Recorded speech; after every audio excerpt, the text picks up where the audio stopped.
Good morning. That was 6 seconds. Out of a 10-minute talk, that's 1% of my time. 1%. Imagine that in every meeting, every policy, every strategy, and every decision we're making about young people, we give 1% of the time to listen, actually listen to them. Maybe we don't need that another talk about youth participation. We do talk about young people. We talk a lot about young people. We study them, we categorize them. But are we really giving them the space to do actually influence decisions that are made about them? In Tunisia, a study done by the Youth Observatory said that 94% of young Tunisians are described as absent from civic life. But the question is, are they really absent? What if they are participating? But they are maybe participating in ways our official forms of networking and participation do not recognize. Are they participating? Is he participating? People may say no. They even say that's dangerous, that's risk. I'm not asking you to approve this kind of behavior. I'm asking you to read. What does it transmit? Occupying the public space is a civic way of participation, and it always transmits a message. It may say, I exist. It may say, I want to be represented. I'm not being seen. So the problem here is not that people are not participating. Our official forms of participation are too narrow. We recognize participation when it's in a meeting. We recognize it when it's in a conference. We recognize it when it's a consultation with youth. But young people often participate with creativity, with belonging, with opposition maybe, and sometimes with forms that make adults a little bit uncomfortable. And if you were given less than 1% of formal space to participate, won't you use informal space? What about him? Is he participating? Not necessarily. Being present, holding the mic, isn't necessarily participation. According to Roger Hart from the City University of New York, he created a whole ladder of meaningful youth participation, where at the bottom of the ladder you will have level of no participation with decoration, manipulation, and tokenism. At the top of the ladder you will have highest level of meaningful youth participation, where the highest level ever of youth meaningful participation would be collaboration, decision made by youth and adults together collaborating. So the question would not be, were youth present? The question should be, did their presence change something? They could have 1% of the microphone and 0% decision making. They can have 1% stage time and 0% influence. But why do we need specific attention for young people? Why do they just wait until they become adult and benefit from society like anyone else? To answer this question, we need to define youth. And if you think about it for a little second, it's not that easy. The definition of youth is one of the hardest. But we also need to define youth, because then we will be defining who will benefit from youth programs and who then will be excluded from youth programs. And for this definition, all fields cannot agree. Medical, for example, will define youth at a stage of transformation from childhood to adulthood, with the transformation on a physical, psychological, on a social way, who started with puberty.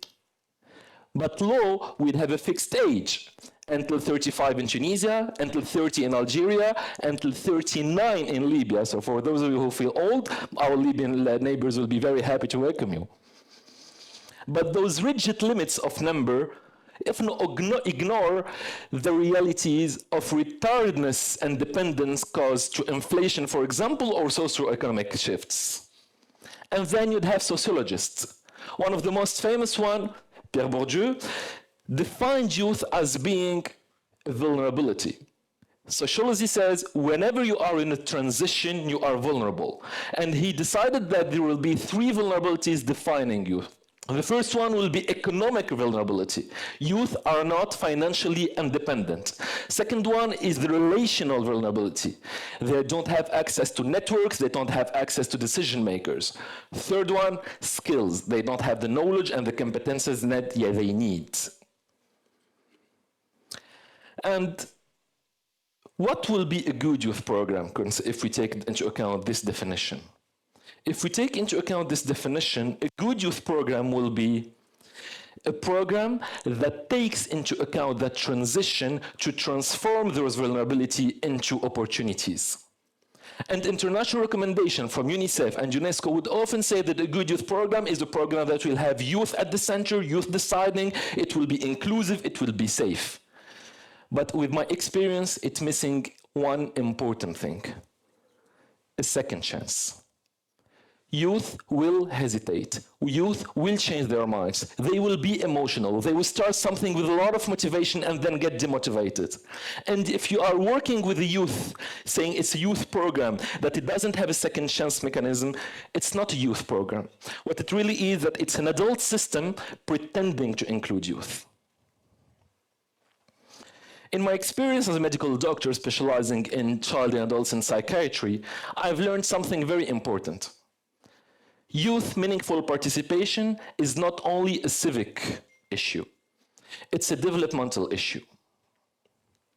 If we look at the part of the brain responsible for emotions, the limbic system, also responsible for the reward system, and we look at the other part of the brain, the prefrontal cortex, which is responsible to regulate the emotions, the limbic system will activate way earlier than the prefrontal cortex. That's why we call immaturity of the prefrontal cortex, or the signs of impulsivity in adolescence, for example. I'm not saying here that youth are not competent.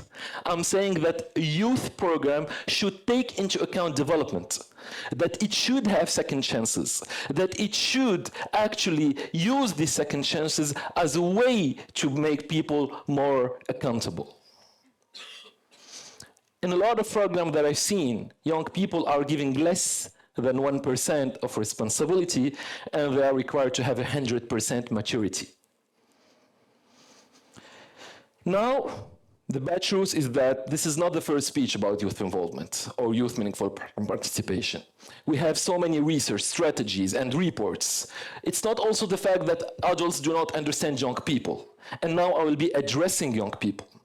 Young people, you need to understand power, not theoretically, practically, what is really happening on the field, how budgets are allocated, how decisions are made, how advocacy really works. And if we look into society from a spectrum of stakeholder mapping, we can see that youth are here with no power and a lot of interest in the topic of meaningful students' involvement or meaningful youth involvement. And you may think that decision makers will be somewhere here with a lot of power and very low interest. But this is not true. One of the big mistakes that you can see is that think that the system is one block and all decision makers have all agreed together to ignore young people. It's way more complex. I've seen it in my experience that within the system itself, you will be surprised to see how many adults are there for meaningful youth participation. How many adults are there frustrated, at least as much as you, to see young people being excluded just because they are young. And they face resistance themselves within the system itself. And resistance may look like a lot of faces. It may look like paternalistic resistance, where they will sound like protecting young people. It also may look like cultural resistance, where it will be kind of irrespectful for young people to disagree with an older one. Or it might sound like an institutional resistance, where people really want to change within the institution, but laws, programs won't allow it.